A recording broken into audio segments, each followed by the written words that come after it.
त्रिविधं नरकस्येदं द्वारं नाशनमात्मनः कामः क्रोधस्तथा लोभः तस्मादेतत्त्रयं त्यजेत्।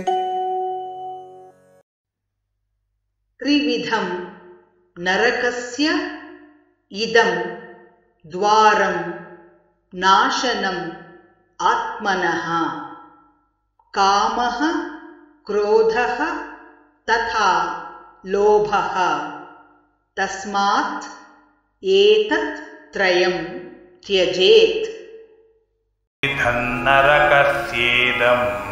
त्रिविधं नरकस्येदं द्वारं नाशनमात्मनः कामः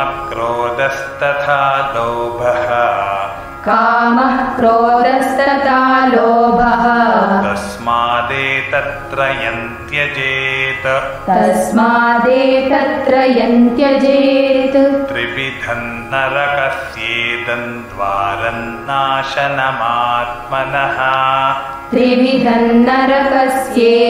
द्वारं नाशनमात्मनः कामः क्रोधस्तथा लोभस्तस्मादेतत्त्रयं त्यजेत्।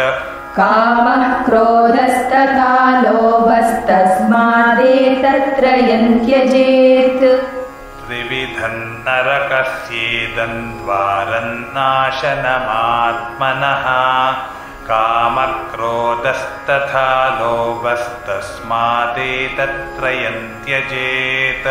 त्रिविधं नरकस्येदं द्वारं नाशनमात्मनः कामः क्रोधस्तथा लोभस्तस्मादेतत्त्रयं त्यजेत्।